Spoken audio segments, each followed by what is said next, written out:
멜라토닌은 신경계에 영향을 주는 호르몬이기 때문에 개인의 상태에 따라 감정 기복이 심해지거나 두통과 같은 증상이 발생할 수도 있습니다. 특히 너무 높은 용량을 복용할 경우는 이런 현상이 더 두드러질 수도 있다는 사실입니다. 그래서 마지막으로 고용량을 섭취하면 생체 리듬이 요즘 밤에 잘 안 오십니까? 새벽에 자꾸 깨서 다시 잠들기 어려우신 분들이 많은데 이 노년기에 접어들면서 불면증을 겪는 분들이 많습니다. 예전엔 머리만 대면 스스로 잠들었는데 이제는 뒤척이다가 겨우 자고 새벽에 깨버려서 피곤한 날들이 많죠. 근데 이게 단순히 나이 때문만은 아닙니다. 과학적으로 보면 노화와 과정에서 멜라토닌 같은 호르몬 변화뿐만 아니고 신경계 변화, 생활 습관까지 모두 영향을 미칩니다. 그래서 오늘은 기능학적 관점에서 노인 불면증이 왜 생기는지 그리고 어떻게 해결할 수 있는지 알려드리겠습니다. 특히 이 멜라토닌과 수면에 대해서 자세히 다뤄보겠는데요. 많은 분들이 궁금해하시는 멜라토닌 보충제 먹어야 할까요? 말아야 할까요? 부작용은 어떨까요? 이 영상을 끝까지 보시면 멜라토닌을 제대로 활용하는 방법과 수면 습관 개선 팁까지 모두 얻어 가실 수 있습니다. 자, 이 노인 불면증 왜 생기는 걸까요? 또 해결 방법은 무엇일까를 생각해 볼 수 있는데, 먼저 나이가 들면서 왜 수면의 질이 떨어지는지 원인을 한번 살펴보겠습니다. 그리고 그 원인에 대한 해결책도 다루겠는데, 첫 번째 원인은 나이가 들면 멜라토닌이 감소하게 되어 있습니다.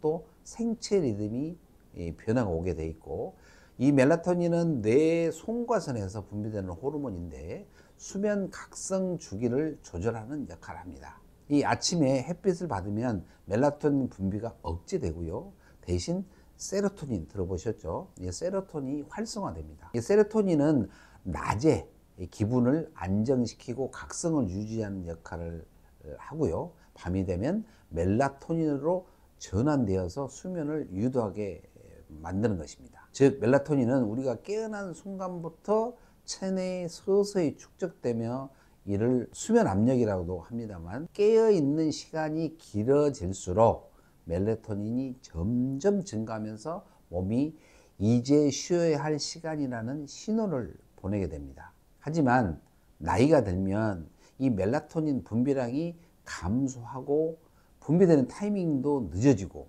또 밤이 되어도 잘 시간이라는 신호가 약해져서 수면의 질이 저하가 됩니다. 특히 낮 동안 햇빛을 충분히 받지 않으면 이 멜라토닌 생성이 방해를 받아 불면증이 심해질 수가 있습니다. 낮에 빛을 충분히 받아야 밤에 이 멜라토닌이 정상적으로 분비되면서 자연스러운 수면을 유도할 수가 있는데, 반대로 밤에는 세로토닌이 멜라토닌으로 전환될 수 있도록 빛을 피해주는 것이 매우 중요합니다. 그래서 해결 방법으로 여러분이 하셔야 될 것은, 첫 번째, 아침에 30분 이상 햇빛 쬐기 밖에 나가서 가볍게 산책하는 것만으로도 매우 좋아질 수 있습니다. 또 저녁에는 스마트폰, TV 같은 블루라이트를 줄여야 하고요. 이게 멜라토닌 분비를 방해하거든요. 또 세 번째, 잠자기 일정한 시간 맞추기, 즉 리듬이 깨어지면 멜라토닌이 제때 분비가 되지 않습니다. 그래서 늘 같은 시간에 주무시는 것이 매우 중요합니다. 또 큰 두 번째 원인으로 부신 기능 저하, 코티솔 불균형, 또 하나 중요한 게 밤에 숙면을 취하려면 낮 동안 몸이 충분한 활력을 가져야 됩니다. 하지만 이 나이가 들수록 스트레스에 대한 회복력이 떨어지면서 부신 기능이 저하되고, 코티솔이라는 그 각성 호르몬이 있는데 이 코티솔 균형이 깨지는 경우가 매우 많습니다. 이 코티솔은 원래 아침에 넣고 밤에는 낮아져야 하는데, 부신 기능이 저하되면, 즉 떨어지면 밤에도 코티솔 수치가 높은 상태로 유지되어서 숙면을 방해하게 되는 것입니다. 이렇게 되면 몸이 밤에도 깨어 있어야 한다고 착각해서 깊은 수면에 들기 어려워집니다. 특히 노인분들은 젊을 때보다 스트레스 해소 능력이 떨어지면서 이 불균형이 더욱 심해질 수 있다는 사실입니다. 그래서 이것도 해결 방법으로는 첫 번째, 저녁에는 몸을 천천히 이완시켜 주는 게 매우 중요합니다. 그래서 가벼운 스트레칭이나 명상이나 이런 것들이 도움이 됩니다. 또 너무 늦게는 강한 운동을 피하시는 것이 굉장히 중요하죠. 왜냐하면 코르티솔 수치가 올라갈 수 있기 때문입니다. 그 다음에 카페인, 술, 단 음식을 줄이는 것도 매우 중요한 것이고요. 그 다음에 저녁에 주무시기 전에 30분 정도 온욕하시는 것들도 매우 좋습니다. 자, 제가 방금 이런 것들이 코르티솔 불균형을 더 깨뜨릴 수 있다는 사실인 거고요. 이번 세 번째 원인, 불면증. 이 노년기 불면증의 또 다른 원인은 신경 전달 물질의 균형의 변화라고 볼 수 있습니다. 특히 가바라는 감마아미노부티르산이라고 하는데, 이 가바가 부족해지면 몸이 쉽게 이완되지 않아 잠들기가 매우 어려집니다. 이 가바는 신경을 안정시키고 뇌의 흥분을 억제하는 중요한 역할을 합니다. 하지만 나이가 들면 이 가바의 분비가 줄어들면서 밤에도 신경이 예민해지고 숙면이 어려워질 수가 있습니다. 이 사소한 소리나 작은 자극에도 쉽게 깨어나는 것도 이와 관련이 되는 것입니다. 그래서 이 또한 해결 방법으로는 여러분 예전에 제가 말씀드렸는데, 이 견과류라든가 녹색 채소, 발효식품 같은 가바가 풍부한 음식을 섭취해 주는 것이 매우 중요합니다. 두 번째는 마그네슘 보충에도 도움이 되고요. 마그네슘은 가바 생성을 촉진하고 근육을 이완시켜 줘서 매우 도움이 됩니다.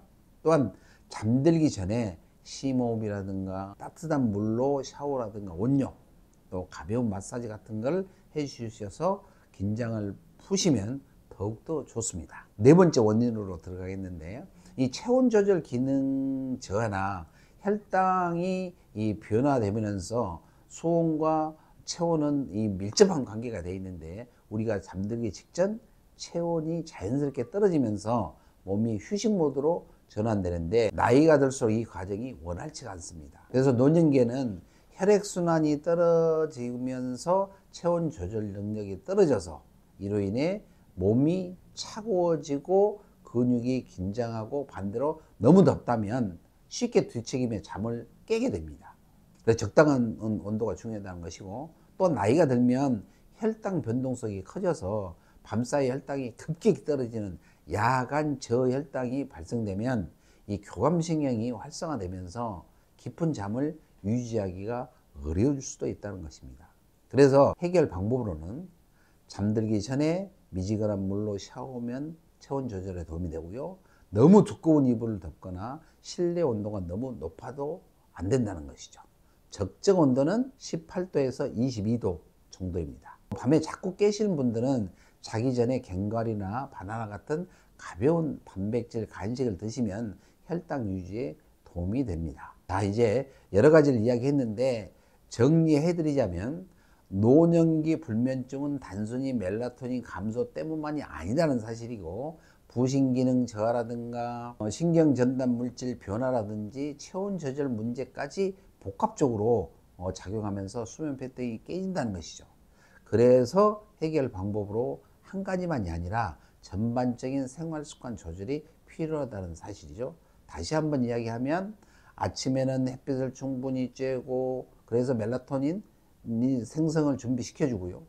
저녁에는 스마트폰이나 TV 같은 블루라이트를 줄여서 멜라토닌 분비를 방해하는 요소를 제거하고, 세 번째는 스트레스를 관리를 해서 부신 기능을 보호해주고 코르티솔 균형을 유지하는 것이고요. 네 번째는 신경 전달 물질 내 가바라든가 마그네슘을 섭취하셔서 신경을 안전시키고 숙면에 도움을 취하시면 되고요. 그 다음에 마지막으로 실내 온도, 체온 조절을 하셔서 너무 춥거나 덥지 않게 조절하는 것이 이 생활 습관을 바꿔서 불면증을 완화하고 숙면을 유도할 수 있는 것입니다. 자, 이제는 멜라토닌 영양제에 대해서 이야기해 볼 텐데, 멜라토닌 영양제에 대해서 많은 사람들이 많이 먹고 계시는데, 이 멜라토닌이 왜 요즘 각광을 받고 있을까요? 뭐 자연스러운 수면 유도라고 이야기를 하는 건데, 이 멜라토닌은 아까 이야기한 것처럼 신경계를 진정시키고 몸이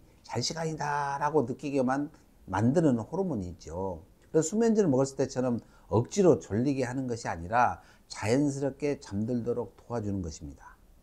또 교대 근무라든가 시차 적응에 효과적이죠. 즉 비행기를 자주 타는 분이라든가 교대 근무를 하신 분들에게는 멜라토닌은 필수템으로 여겨지고 있습니다.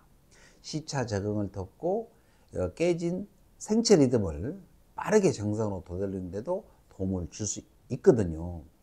또 세 번째로는 항산화 면역력을 강화시키는 역할도 합니다. 그래서 멜라토닌은 단순한 수면 호르몬이 아니라 강력한 항산화 효과를 가지고 있다는 사실이죠. 그래서 체내 활성산소를 줄여들고 면역력을 높이는 데 도움을 줄 수가 있습니다. 네 번째로는 이 뇌 건강이나 신경 보호 효과가 있는데요. 이 최근 연구에서는 멜라토닌이 뇌를 보호하는 효과가 있어서 알츠하이머 치매 예방에도 긍정적인 역할을 할 가능성이 있다고 보고되어 있습니다. 또한 이 다섯 번째, 스트레스 완화라든가 기분 조절을 해주는데 멜라토닌 자체가 수면을 도울 뿐만이 아니라 스트레스를 완화하는 데도 도움이 됩니다. 그래서 우리가 기분 조절하는 역할을 하기 때문에 우울감이 있는 분들에게도 긍정적인 영향을 줄 수가 있습니다. 그래서 이 상당히 예민하신 분들에게는 이 멜라토닌 상당히 도움이 될 수 있습니다. 자, 그렇다면 이 멜라토닌 보충제 부작용은 없을까요? 있을까요? 이 멜라토닌이 우리 몸에서 자연적으로 생성되는 호르몬이나 부작용이 적다고 알려져 있지만 모든 사람에게 맞는 것은 아닙니다. 특히 개인의 생체 리듬이나 건강 상태에 따라 예상치 못한 부작용이 나타날 수도 있습니다. 먼저 이 낮 동안에 졸음이 지속될 수가 있고요. 멜라토닌 기본적으로 수면을 유도하는 호르몬이기 때문에 복용량이 너무 많거나 복용 시간이 맞지 않으실 경우 아침에도 졸음이 남아 있을 수 있습니다. 이로 인해 기력이 저하되거나 집중력이 떨어지는 문제가 발생될 수 있고요. 또한 이 장기간 복용하게 되면 멜라토닌의 의존성이 생길 가능성이 있습니다. 우리 몸은 원래 자체적으로 멜라토닌을 생성하는데 외부에서 지속적으로 보충하면 자연 분비 기능이 저하될 수 있다는 것이죠. 즉 오랫동안 보충제에 의존하다 보면 나중에는 보충제를 끊었을 때 오히려 수면의 질이 더 나빠질 수도 있다는 뜻입니다. 이 과다 복용할 경우는 어지러움이라든가 두통이라든가 기분 변화 등의 부작용이 나타날 수도 있고요.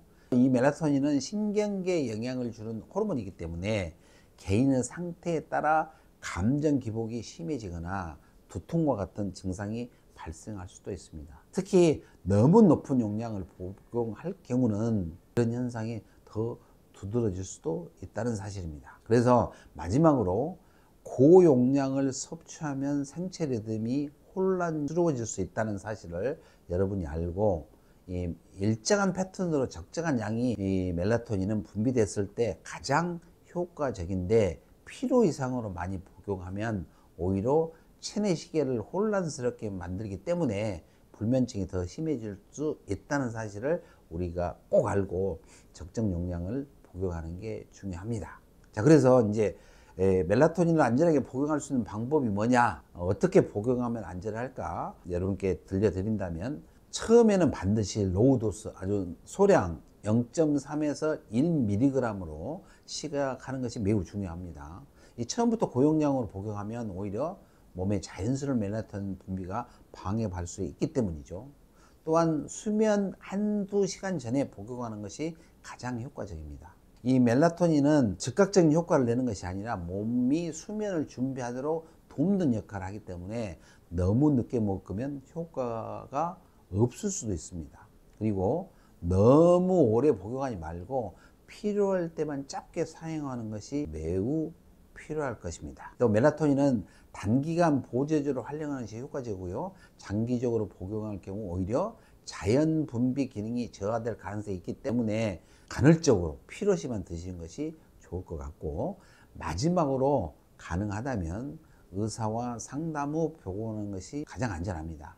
이 멜라토닌이 본인의 수면 패턴에 맞는지 그리고 다른 건강 상태와 충돌하지 않는지를 전문가와 함께 확인하는 것이 부작용을 최소화하는 방법입니다. 즉 멜라토닌은 신중하게 활용하면 유익한 보충제가 될 수 있지만 무조건 많이 먹거나 장기간 복용하는 것은 오히려 역효과를 불러올 수 있다는 점을 꼭 기억하셔야 됩니다. 오늘 영상에서는 기능학적 관점에서 노인 불면증과 멜라토닌 영양제에 대해서 살펴봤습니다. 멜라토닌이 효과적인 분도 있지만 모든 사람에게 맞는 것은 아니기 때문에 반드시 맞춤형으로 접근하는 것이 매우 중요할 것 같습니다. 특히 외국에서는 고용량으로 나오는 거 아시죠? 국내에서는 거의 1mg짜리 있는데 외국에서는 고용량이 훨씬 많고 그러는데 꼭 체크하시면 도움이 될 것 같고요. 이 내용들이 여러분에게 도움이 되셨다면 좋아요와 구독 그리고 알람 설정 부탁드리겠습니다. 다음 영상에서 뵙겠습니다. 감사합니다.